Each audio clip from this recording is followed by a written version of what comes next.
Raimar Transport teostab puksiirivedu, kaubavedu üle Eesti. Vajadusel võimalik kaubikut ja puksiiri ka rentida. Rohkem infot raimar.ee või Facebooki lehelt Raimar Transport.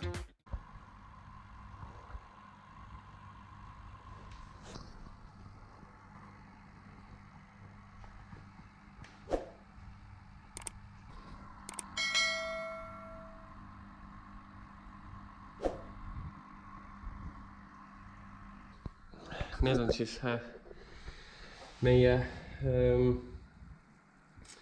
uued, me oleme Marilisiga hakanud juhuste tahtel. Me saime sünnipäevalt endale kuldkala, kes kahjuks ära läks parimatele jahimaadele suure tõenäosusega minu süü tõttu, kuna kui ma ta vett vahetasin, siis see uus vesi, mis ma talle panin, oli vist liiga külm, et soojalt külma vist need kalad nagu ei taha. Ja siis ta nagu jäätus põhimõtteliselt nagu ära. Ta ei liigutanud üldse ja hommikul ärkasin, oli läinud, millest on kahju, sest ta juba hakkas meiega ära harjuma, et nii kui ma tulin, siis ta tuli alati siia akvaariumi äärde ja tahtis süüa. Aga nüüd on meil 3 neonset kala, ma ei tea, mis nende ametlik nimetus oli ja 1 põhjakoristaja ja plaanime siis neid veel juurde võtta. Aga kuna 1 kala maksab mingi 4,50 tükk, siis tegelikult päris krõbe. 1 jah ei maksa midagi, aga mõtle võtad 3-4 siia praegu oleks vaja kuskil 12 tükki. Plus veel paar põhjakoristajat, et siis oleks täitsa okei. Et jah, et siia tuleb veel taimi juurde panna ja aga tasapisi. Meie väga tagasihoidlik akvaarium. Hommik kolmapäeval praegu Marilis on kaubiku roolis ja viime siis kaubiku kontori juurde, et muidu ta oli mul siin kodu juures, aga täna viib kleepsude mõõtmisesse, nii-öelda mõõdetakse detailid üle ja et kleepsud ära tellida ja siis lähevad kleepsudesse, järgmine nädal läheb sisu tegemisse ka, nii et tasapisi, et varsti saab kaubik valmis ja siis saab töölisele üle anda ja saab hakata vanad kaubikut remontima, et toda siis rendiks pakkuda, nii et Tartu inimesed varsti tuleb 1 vana, aga tubli kaubik renti. Ja kell on jõudnud juba märkamatult 8 õhtul ja oli siis meil Margusega koosolek, võtsime 2021 kokku ja tegime siis 2022 eesmärgid ja ütleme nii, et oleme numbritega suht rahul. Numbrid olid tegelikult palju paremad, kui me kartsime ja andis motivatsiooni nagu alguses ikka. Ja julgus siis tegelikult pingutada edasi, sest numbrid räägivad ühte, kuigi pangad ei ole meie sõbrad, sest nad ei anna meile laenu, aga see selleks. Igal juhul jah, numbrid on täitsa ilusad. Praegu, kuna me oleme kasvus, siis nii-öelda, mis meile nagu tekitab siis seda frustratsiooni või nagu ei tunne ennast nagu veel nii ülemusena, ongi see, et ei ole nii-öelda seda musta maasturit, et uhket musta maasturit ei ole nagu persel, et siis ei tunne nagu, et sa oled räigelt edukas, aga kogu papp, mis meil on, kõik läheb tehnika alla ja arvestades seda, et transport on väga raske koht, kus saavutada edu võrreldes iduettevõtetega, kus ingelinvestoreid ja investoreid on sõna otseses mõttes miljardites valmis enda raha põletama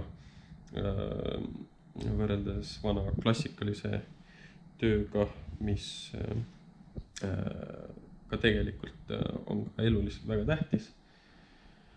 Igal juhul meie pingutame edasi, selle aasta eesmärgid said pandud. Numbreid ma teile paraku kahjuks näidata ei saa. Kes targemad on, siis need mingil määral infole ligi pääsevad, aga ka mitte täielikult. Aga igal juhul päris lahe. Suur koorem langes õlgadelt, et kuidagi aasta lõpus tundus nagu olukord hullem, aga tegelikult on täitsa okei ja kui me suudame samas tempos jätkata, siis mitte see aasta, järgmine aasta, no eks näha ole, aga 1-2 aasta pärast me saame oma pesa ka nii-öelda siis suure garaaži, kuhu mahuvad rekkad sisse, kus saame ka enda nurga teha, kus enda siis masinaid hoida või kes teab sellega, aga igal juhul meie enda masina remonditöökoda, mis me tahame teha just suurtele autodele, et sealt alalt ka raha saada, aga uue aasta, vana aasta koosolekud asjad tehtud, et nüüd lähen siis koju sööma. Aga jah, 2022 näita, mis sa oskad.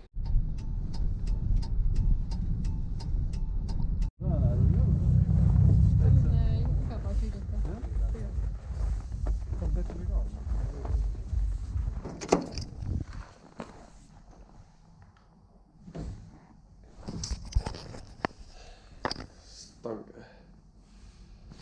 Et jah, selline asi juhtus, mitte mul ega Margusel, aga ütleme, juhtus. Aga ei ole hullu, teeme korda ja Opel töötab nagu naksti. Viib siis, paneb kasutaja telgile paki siis teile, nagu ma lubasin, ja nagu te eile nägite, täna on siis laupäev, eile nägite, siis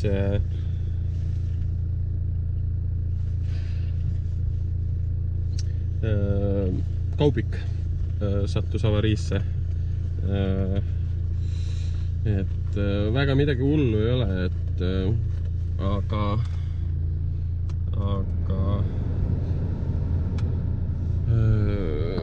noh, avariid on nagu nad on, aga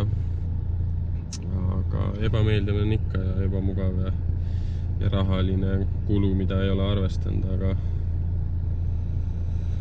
mis seal ikka? Libe on, et olge ettevaatlikud ja nii on, et paneb paki teele ja siis läheb käib emal külas ja siis ongi laupäev ühel poole. Võib-olla homme läheb driftima, ei tea, vaatab. Siin ma räägin, et need rehvid on nii kehvad, et ma ei viitsi väga seda kümpsi raisata, et kütsi muidugi ei lähe nagu midagi, et see mingi 5-10 liitrit, mis seal nagu kulutab, ei ole nagu hullu, aga jah, ja kässarit ka ei ole, et ilma kässarit on ka veits kehva, et no kässar on, aga ta on nii raske ja peaks pingutama seda trossi, aga kes ei viitsi, mitte ma.